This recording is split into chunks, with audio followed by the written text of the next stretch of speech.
All right, guys. Hey, again, nitwa Benjamin ku bantu tutasiranye ni ubwa mbere nje kuri ino video muri iki cyumweru. I think I have had a busy week ariko ntago mba nagiye ngo mpere so kudos ku bantu bakurikiye ikiganiro nagiranye n'umugabo witwa Epa kuri Epa Bizimana channel, mushobora kubibona kuri YouTube. Ndetse n'ibindi biganiro nagiye ngirana na B2 TV aba John n'aba Clever. I hope you guys mwagize ibihe byiza. Na misinze birthday y'umusore wacu ariko I saw the pictures. Everything is seems to be going very very good. Uyu munsi nashatse kugereranya icyo bita financial house n'inzu isanzwe kugira ngo mubitekerezeho. So nari ndimo ndeba kuri IG Instagram ku mugabo w'umucoach nkunda gukurikira Marian Horizon yapostinze avuga ngo President Trump ngo yasinye itegeko muri ariya executive orders avuga yuko ngo buri mubyeyi wese agomba kugira life insurance. Nabanje ndaseka ariko nditegereza nsanga ni ibintu banditse nyine barabyandika bashyira hejuru kuri Fox News, bashyira hejuru ya headlines. Yeah, it was not true. Ariko iyo ubitekereje neza, niba uri umubyeyi ukafite abantu bakudepandaho kwa abantu ugirira akamaro mu buryo bumwe cyangwa ubundi mu buryo bw'amafaranga, I think this is the best way to think about it. Niba ufite company ukorera, mukaba muvuga muti nkorera mu gikampani kinini, iyo company umuntu aramutse avuye mu mubiri, iyo company reka tuvuge ko muri abakozi 500, reka dukoreshe ijanisha ryoshye, tuvuge ko muri abakozi 100, umuntu umwe aramutse avuye mu mubiri kandi biraba ni ibintu bisanzwe kuri iyo company, loss yayo iba ari 1%. Umuntu umwe mu bantu ntabwo bibaho buri mwaka, bishobora kuba mu myaka 10, nuko bishobora kuba mu myaka 5, so we don't know. Ariko mu rugo rwawe ugiye wese 100%, income yawe igiye 100%, donc basigarana 0%. Niba uri umugabo ufite umugore who's a stay home mother, 100% rero rigiye ryawe n'ibyo wazanaga mu muryango. So iyi assurance bari kuvuga President Trump ari kubwira ababyeyi mufite abana kugira ngo mufite, ni kimwe muri foundations ngereranya na foundation yo kubaka inzu. So niba rero udafite amikoro ahagije ni ukuvuga hey, mfite amafaranga menshi amahagije ku buryo nta kibazo mfite, then icyo gihe ntabwo ukeneye assurance. So abantu genda kubwira ni abantu bakishakisha, abantu bakigera muri Amerika, abantu bakora begeranya cyangwa se bakora bishyura imyenda. So it depends n'aho umuntu ari guturuka. Hari ukora yishakisha n'ukora yishyura ibyo abandi aba yarafashe. Abo bombi bakeneye assurance nk'uko umuntu akenera amazi yo kunywa akaba agomba kuba arimbwira, nabo agomba guhora iyo policy iri active. So ni kimwe mu bintu dutanga muri company yacu, muri service dutanga nacyo kirimo. Ubwo mwanyandikira cyangwa mukampamagara 9375597800. Now kuri iyo rero, kuri izo principe za financial house nashaka kuvuga, foundation, iyo umuntu agiye kubaka inzu ahera kuri fondation ni uguproteja income umuntu azana. Nta muntu ushobora kurinda umuntu kuva mu mubiri, ariko umuntu ashobora kurinda income yo kugira ngo abasigaye bakomeze mu buzima bari baramenyereye kujyamo, abana bajye kwiga, imyenda y'ijurwe, abantu basorwe mu mazu, ibintu nk'ibyo ngibyo. Icyo rero nicyo kintu cya mbere muri foundation y'inzu no mu rugo. Papa mama bagombye kuba bafite ibyo bintu. Hanyuma ikindi, muri structure, iyo murangije fondasiyo y'inzu ukurikizaho structure y'inzu. So muri structure y'inzu see, do I have a whiteboard here that I can use?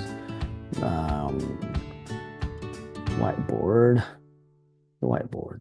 Okay, so reka tuvuge, ntabwo nzi neza uko bigenza ariko, so niba hano dushyizemo life insurance, reka nze nzamure inzu yanjye, ntabwo nzi gushushanya neza ariko ndagira ngo tuyishyiremo ibice bitandukanye, right?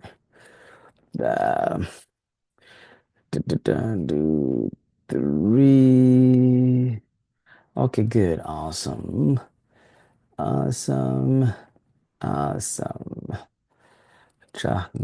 Nari nzi gushushanya kera, murabeshya. Hano ukagira gutya ugashyiramo kashemine. Bingo. So, ikintu cya mbere nifuza hano ni iki nshaka kubasobanurira. Ahangaha ni roof. Ahangaha ni structure.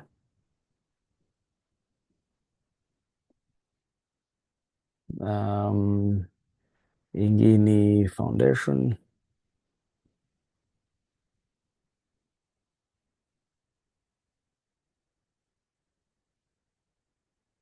Okay, ndagira ngo this will make sense. Just give me 1 minute. This will make sense as we go. Okay. So next we've got another part of structure, number 2. So ubwo turimo turazamuka mu nkuta, twenda kwegera igisenge, number 3, hanyuma tukinjira muri roof. Okay, 2 3 4 1 2 3 4. Hano nashyiramo indi structure hano bitewe na buri wese na condition ze, turaza kubibona mu minota mike cyane. So why am I bringing this? So let's say structure number 1 tuigereranye na, so structure foundation kwanza turayigereranya na life insurance cyangwa se protection of income. Okay, so kaya tukavane mu nzira. Good job, man. Akantu nikave mu nzira.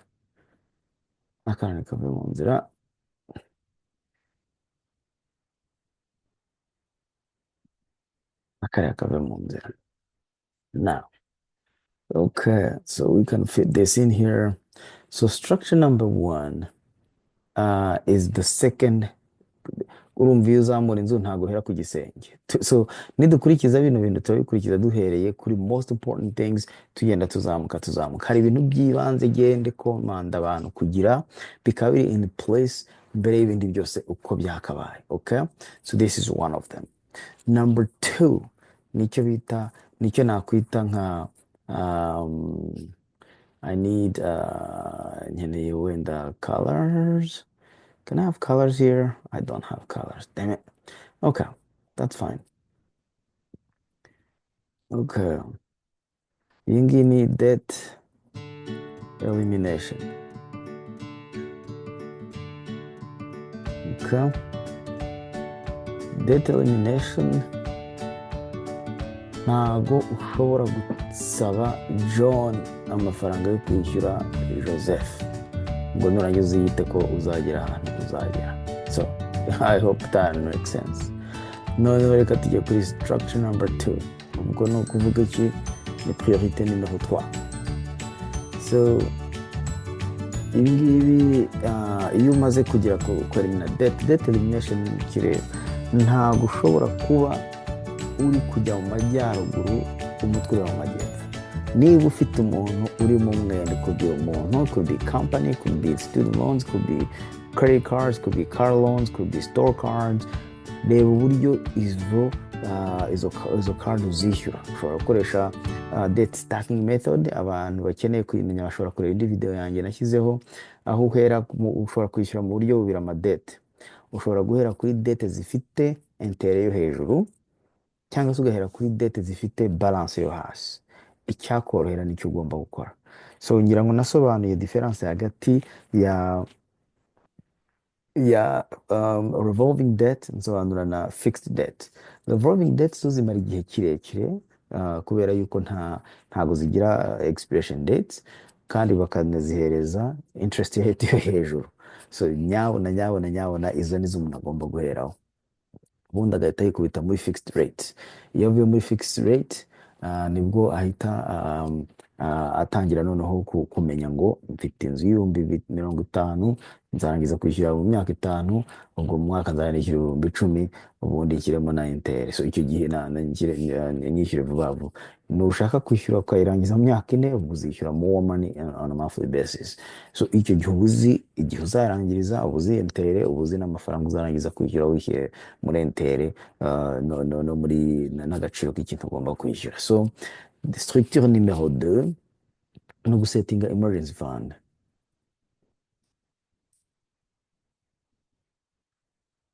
Impamvu mvuga iki kintu cya emergency fund ni ukugira iki? Ni ukugira ngo nyine iyo ikintu kibaye udahita usubira kongera mu myenda. Wagombye kuba ufite cash ziri aho ngaho, iyo zigabanutse wongera ugahita uzisubizayo. Excuse. Niba wari ufite amadolari 1000 ugatabukisha ipine ugakoreshaho 50, ugomba kongera ugayasubizaho, icyo 1000 kikongera kikaba emergency. Emergency ntabwo ari amafaranga yo guhaha ibiryo. Okay? Emergency ntabwo ari amafaranga yo guhaha ibiryo. So structure numéro 3 ubwo twazamuye turenda kugera ku gikwa. Reka nze ndebe. Okay. Iyi ngiyi mu by'ukuri nayigereranya nka short term investment.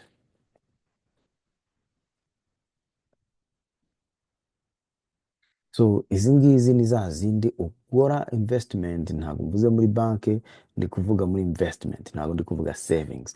Izi investment ni za zindi ukora uvuga uti you know what, ejo nshobora kuzakenera imodoka. Mfite imodoka uyu munsi, ariko mu myaka 10 iri imbere nzakenera imodoka.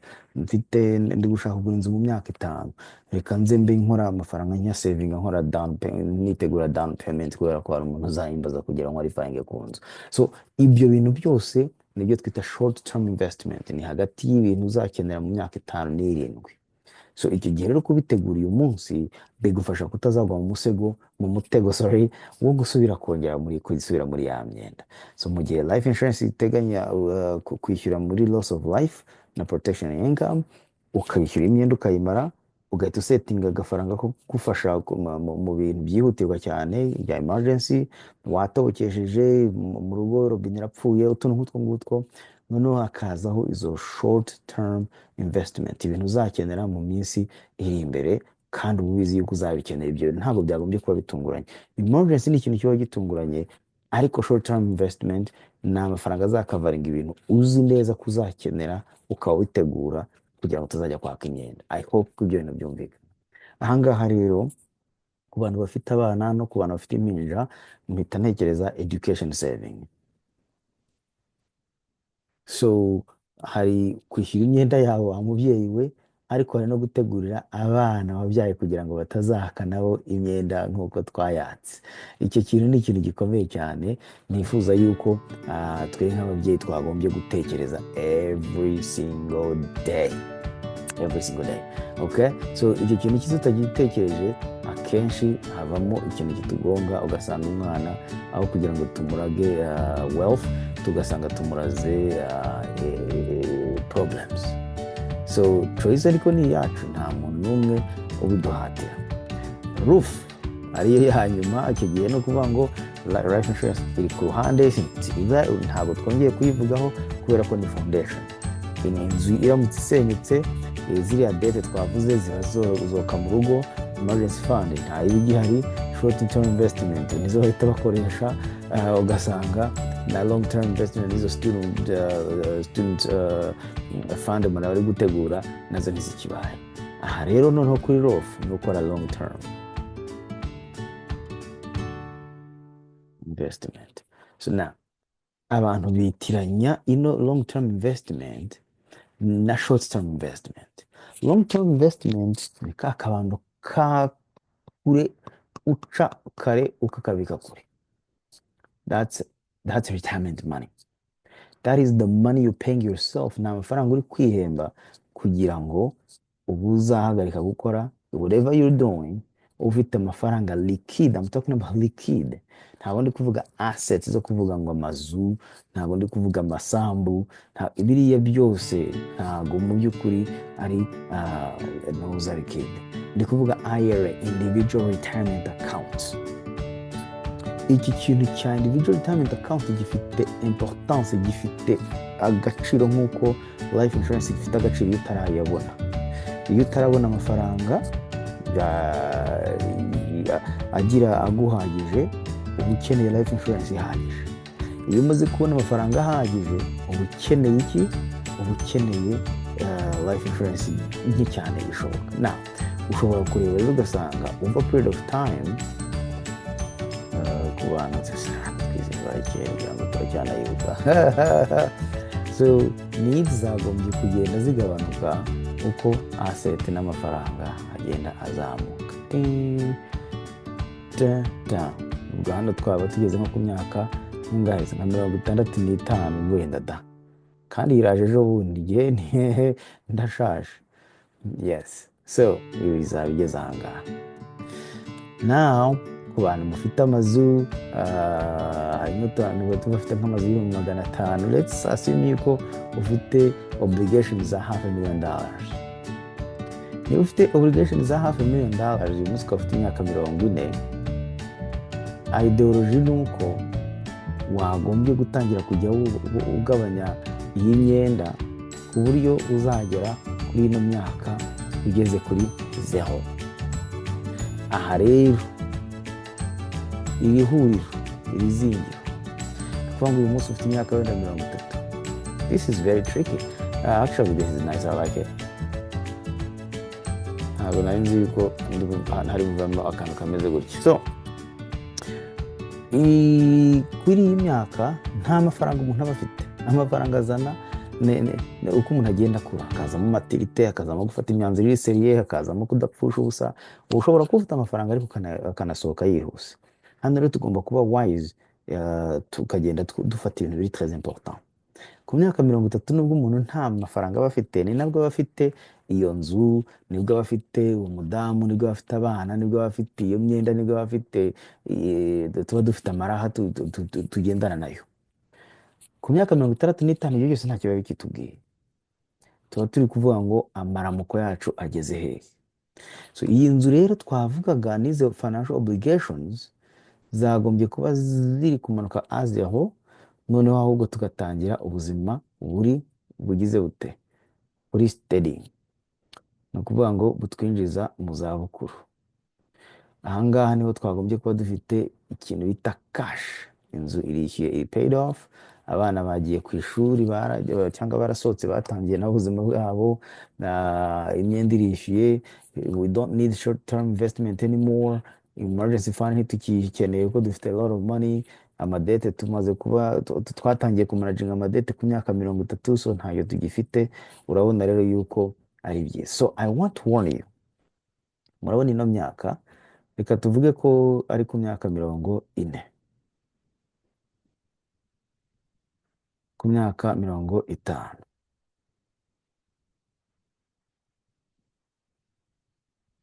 ku myaka 60. Uri kubona yuko hano harimo iki? Harimo icyo bita cost of waiting. Niba uyu munsi umuntu atangiye investment yari ku myaka 25, birigaragaza yuko umuntu utangiye ku myaka 30 azaba yamusize nyine. Wa 25 azigwa 30 nyuma. Ubwo rero wumva niyumva washyiramo $50, yaba 30, uba uri kugenda werekeza mu nzira nziza. Umuntu uzatangira ku myaka 40 akaba aratangiye, turamutse dufashe same distance, uyu nguyu agatangira kuri senkanti, ubwo ndi kugerageza kubera yuko ntafite agacamurongo. uyu nguyu agatangira kuri soixante. urabona yuko uyu nguyu yatangiriye ya zero, uyu nguyu yageze nko mu bihumbi 50. sinzi niba ibi bintu mubibona. uyu nguyu uwa senkani atangirira zero, uwa 40 ageze muri 45 cyangwa 48.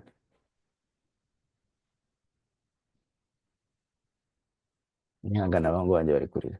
uyu wa 50 utangiriye ya zero hano, ku myaka agera ku myaka 60 agejejemo nka 50. uwarangaye agera kuri 60 ari kwibaza ngo natindaga ndeba he. uyatangira kureba hano inyuma akavuga ati I wish wansubiza inyuma. uwahangaha nawe arareba akavuga ati kiriya ni igihe kirekire nzatangira. uwahangaha nawe akareba akavuga ati ibi nabyo ntibindeba. iyo areba inyuma abona ngo ndacyafite umwanya, iyo arebye imbere abona agifite umwanya, yareba inyuma akabona ni imyaka 5 gusa ishize. ariko watangiye a 5 ans, a 25 ans,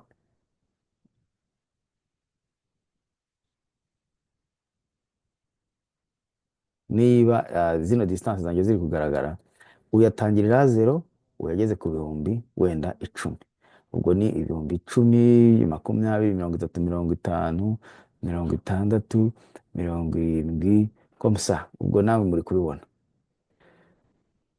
So biragaragara yuko niba hariya turi kuvuga 500, uyu muntu azaba financial independent before this guy. ku myaka 40, turamutse dushyize ku myaka 50. ku myaka 50 umuntu azagera ku myaka 50. uyu nguyu imyaka 40 ataranagera no ku bihumbi 100.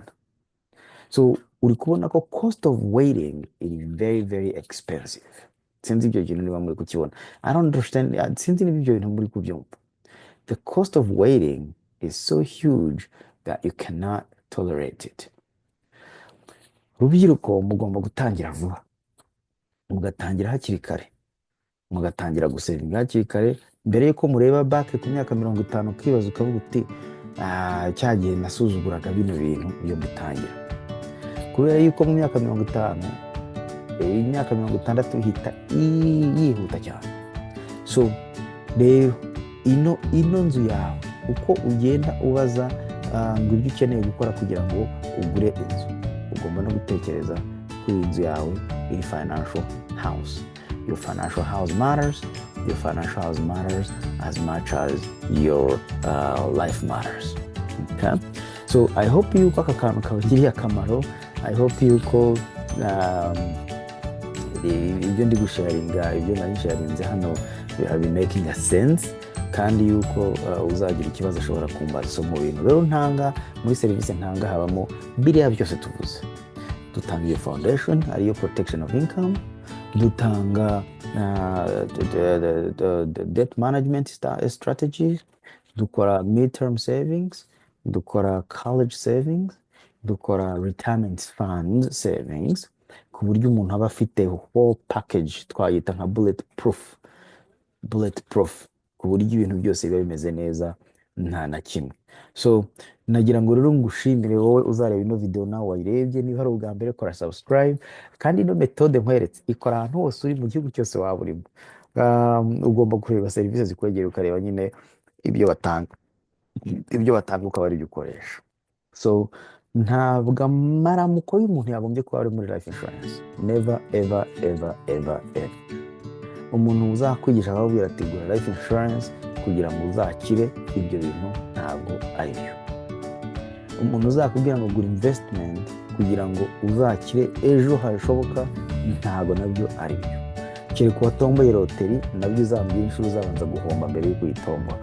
So byombi bigendera rimwe. habamo risk management, hakabamo guteka small debt, elimination of your debt, hanyuma n'ibindi ukagenda ubyubakiraho byose nk'uko umusumari n'ibiti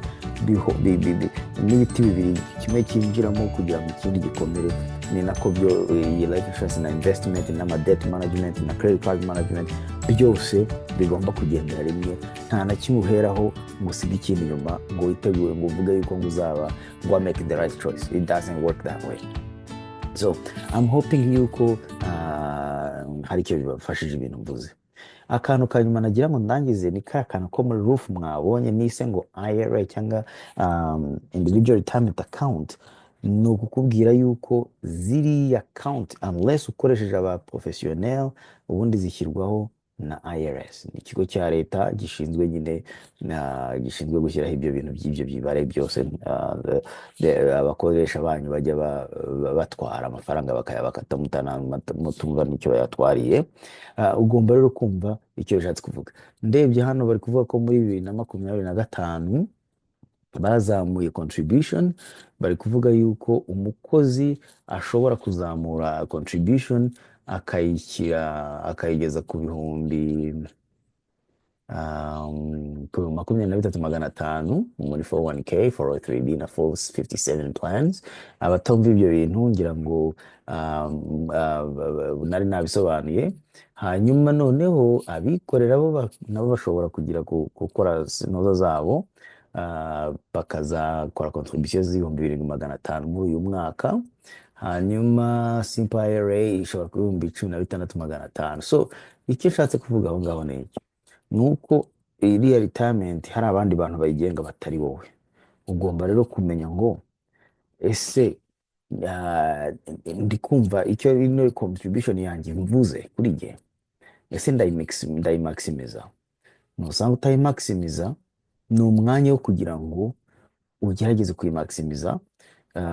Ugafatanya n'umuvandimwe mukorana cyangwa se ugafatanya n'umu-advisor wawe mukabimaximiza mukaprofita kugira ngo mwumve niba contribution ukora izakugeza mu masaziro ikagutunga kugeza ubuzima bwawe bwose, ntuzigere ubaho uhangayitse. Okay, I appreciate you guys. Mukore subscribe, musharing ino video, kandi muzambe feedback niba harimo ikibazo muzagira muri bino bibazo mvuze. Ciao ciao, I love you guys, see you.